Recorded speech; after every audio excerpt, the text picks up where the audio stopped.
What's going on, Memorial basketball fans? I'm Charles Strayer. And I'm Teddy Harless. And welcome on into the final video of our regular season coverage of the old Abes. We are going to get into the final couple games of this regular season for both teams, as well as a preview into the sectional playoffs. Let's get right down to it. And starting off the 2-week period of boys basketball to cover, we must unfortunately report on a loss at home to Eau Claire North. However, there were some upsides to the outing. For example, Julius Clark had 16 points in the first half. Yeah, but with that strong first half, North really shifted their focus onto Julius Clark, and he was only able to score 4 points in the second half. And the rest of the team couldn't really step up, likely due to Wesley Mboga not being 100%. And then he was also forced to miss the next 2 games, in which we lost to Marshfield, but we were able to get a good bounce-back win against Chi High, and then carried that win into Menominee as well. Precisely, and with this boys team, it's a matter of bouncing back from adversity.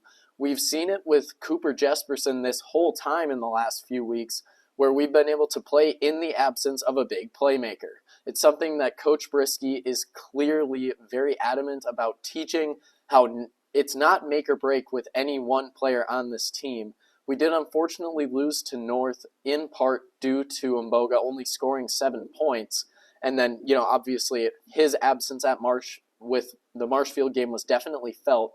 However, our ability to get that important conference win against Chi High and put ourselves on the right path speaks to how strong this team is, even without its big players. And fortunately, we're not going to have to worry about that for our upcoming games because Wesley Mboga is back now. Yeah, and Julius Clark, Bryce Headkey, everybody playing excellent basketball right now. Arguably, everybody hitting the peak of their season right now. Everybody is doing excellently, and the chemistry is off the charts. This team is doing excellent in just moving the ball down to the paint, finding gaps in the defense, and communicating well on defense as well to force big stops and change the tone of the game. This is a team that, despite recent losses, is definitely hitting their stride. And a stride we'll be looking to carry into the sectionals of this playoffs that we have coming up soon. And with the Abes' victories over Chi High and Menominee recently, they have gained the number 1 spot in the Big Rivers Conference and are in the number 4 spot in the sectional. And with that number 4 spot in the sectional, for the regionals, we're going to have to start off by going up against Appleton East, whose record isn't as good as ours, but it's a team we've got to watch out for because they are in a tough conference. Absolutely. And one player in particular we have to watch out for in that game is Joey LaChapel. He is a 26-point-per-game scorer, and he has really been doing fantastic for Appleton East. But if we can slow him down, we've seen in games where there's one standout player, we've been pretty good against them. Agreed. And yeah, LaChapel and Appleton East in general definitely playing in a contentious East Side conference. However, with that big win, if we're able to continue after that, we should have definitely made a splash in the sectional. Mm-hmm. And who we will likely face if we do win that game against Appleton East is a team from that same conference, but with a better record, Kakana, who is definitely a scary team. When looking at their stats, there's not really one player that jumps out.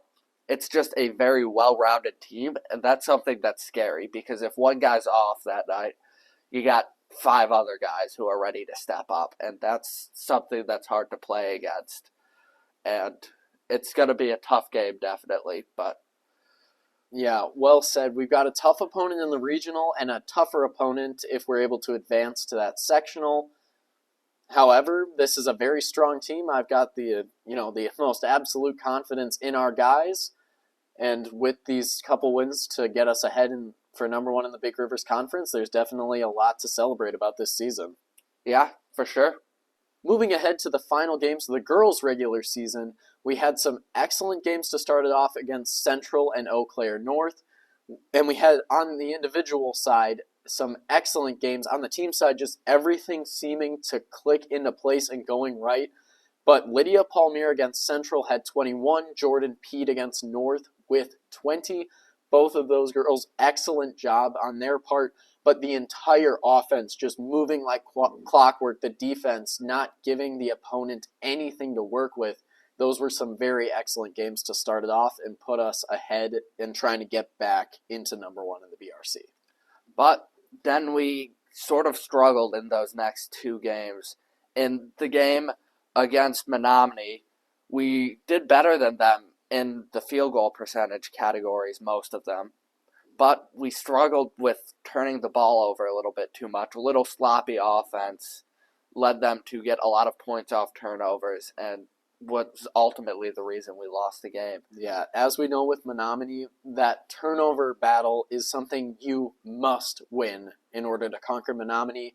It's something that we did very well against them here at the Eagle's Nest. It was very back and forth, and we saw it was a very close game, too. Went into overtime, we were able to win it in the end, and a large part of that was due to that turnover battle.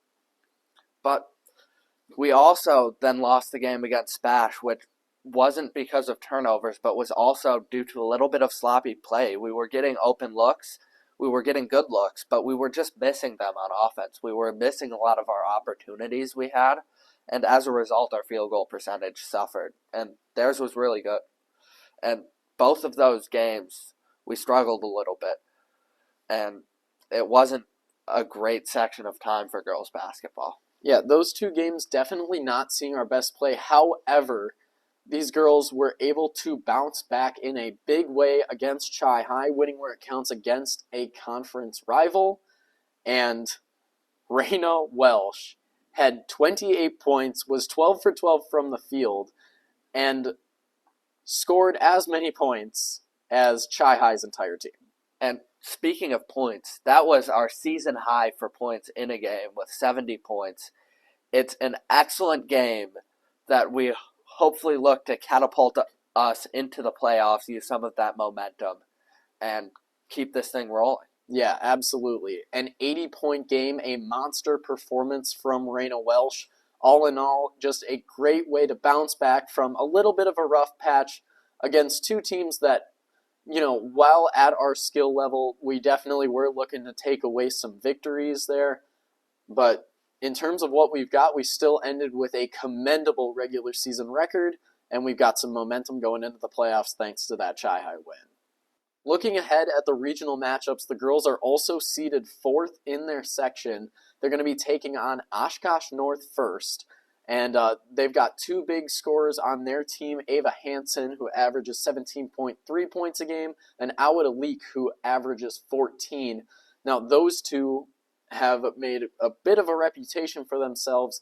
The team itself doesn't have the cleanest record, but like we saw with the boys' first opponent in Appleton, we definitely shouldn't underestimate them because they are in a rather good conference. Those teams from the East, as you all know, are no joke. So they're going to put up a big fight. It is going to be an excellent game, we anticipate. Mm-hmm. And then if we win that game, and assuming no upsets, we're likely going to be playing Spash, who has had a really good season. They won in the game against us. Yeah. And that was in no small part due to Jada Soybert, who has an average of 19.5 points per game on the season and scored 23 points against us. But I don't think they're a team we can't beat. I think we should have beat them in the game we played. No doubt. But we were just missing open looks. We weren't really executing to the fullest of our ability. And I think if we can do that in our game that we will likely have against them in the playoffs, we will likely beat them in the playoffs. Yeah, and I think that's really interesting to look at with Spash. Like with Jada Swabert, who is an excellent player, and we certainly had a hard time with, we're no stranger to seeing teams that are like centered around one really good player. As we know, Ellie O'Keefe, we were able to shut her down fairly effectively in our first outing against North, and in these past couple weeks against North, the second time in the 70-37 victory, we did extremely well in hindering her ability to make life difficult for us. So we know what Swabert and her team play like. This is an opponent that we've had here and have lost to. So now it's just about capitalizing on the good looks that we were able to get for ourselves in that first matchup, but this time being able to execute and, deal Spash a little bit of payback. Yeah, but I think we've had a good season on the whole here for girls basketball, one that we hopefully hope to carry into these playoffs, and one that we can build upon in these playoffs. Oh yeah, absolutely. And that goes for boys basketball too. Both teams with commendable regular seasons, so congratulations to both of them, players and coaching staff alike. Everyone has done an excellent job this season, and we would like to thank you for an excellent regular season of basketball. Best of luck to you in the postseason. Stay tuned for more videos covering the results of these initial matchups. And as always, Go A's! Hi everybody, I'm Aidan Rickert, Eagle Eyes, Other Guy. If you're interested in more MHS sports content, be sure to check out our TikTok, Instagram, and check out some of the other videos on our YouTube channel. And while you're at it, be sure to like, subscribe, and hit that bell for more. Go Abes!